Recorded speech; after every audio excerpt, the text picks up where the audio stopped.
Tahu bahwa negara kita masih menjadi negara net importir minyak dan juga gas begitu ya. Sedangkan kalau kita lihat harga gas dan juga harga minyak saat ini sedang tinggi-tingginya. Nah, seperti apa Anda melihat kenaikan dari harga komoditas ini akan berdampak kepada APBN kita? Ya, menurut saya memang di sini pasti terkena dampaknya, tapi seperti yang saya sudah sampaikan bahwa mungkin penerimaan dari komoditas lainnya mungkin terutama dari kelapa sawit maupun juga batu bara sedikit banyak penerimaan pajaknya bisa menutupi. Tapi you are right bahwa kalau ini terus berkelanjutan ditambah dengan harga yang nantinya melonjak lebih tinggi, maka alokasi dana untuk mungkin mengimpor yang lebih tinggi ini pasti akan terdampak. Tapi karena sekarang subsidi langsung ini sudah ditiadakan, maka dampak yang paling terasa nanti di makroekonomi Indonesia adalah naik secara signifikannya inflasi Indonesia.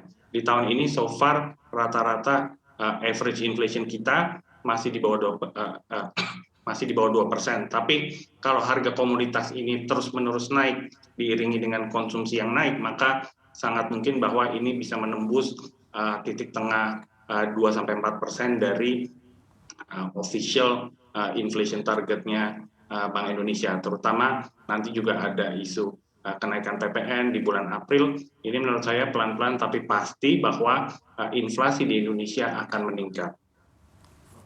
Baik, dengan komoditi super cycle yang masih terjadi saat ini, menurut Anda apa nih langkah-langkah yang harus diambil oleh pemerintah dan juga pastinya pelaku usaha untuk bisa lebih baik lagi memanfaatkan momentum ini, Pak Enrico?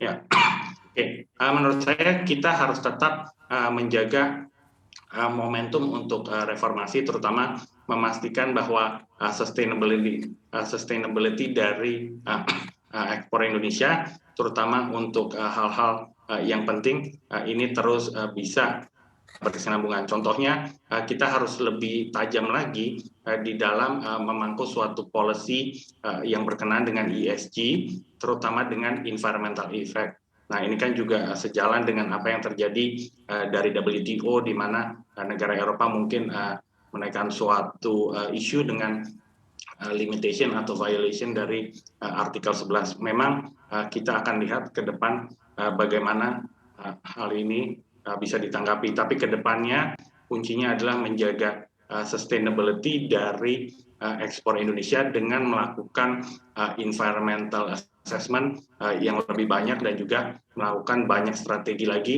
untuk memastikan sustainability ini dan diversifikasi terus berlanjut. Saya kira itu, Monica.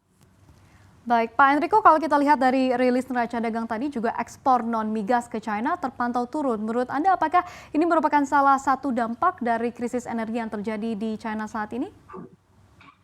Enggak, kalau menurut saya ini hanya dampak seasonal karena ekspor utama kita di China itu memang cukup banyak dipengaruhi oleh kelapa sawit dan juga hampir sebagian besar ekspor Indonesia ke China itu menjadi direct consumption. Nah, jadi mungkin di sini adanya perlambatan konsumsi dari memang masyarakat China karena mungkin adanya ketegangan bahwa economic slowdown akan berlangsung, sementara krisis energi ini justru memperparah atau exacerbate sentimen yang ada. Tapi kedepannya justru kita melihat ekspor komoditas ataupun ekspor lainnya, tapi masih berkenaan dengan hasil alam, terutama kelapa sawit kita ke China masih akan strong. Jadi menurut saya ini seasonal aja, justru kedepannya kita melihat justru China memang masih akan melambat, tapi ekspor Indonesia ini kan berkenaan dengan konsumsi mereka yang primary ya. Jadi menurut saya masih akan cukup stabil, tapi memang kedepannya kalau China secara struktural terus-menerus melambat, pasti Indonesia pun akan terdampak secara negatif. Untuk informasi lebih lengkap dan berita terkait, klik link yang ada dalam deskripsi. Dan jangan lupa untuk install aplikasi CNBC Indonesia di App Store dan juga Play Store. Jangan lupa subscribe ya.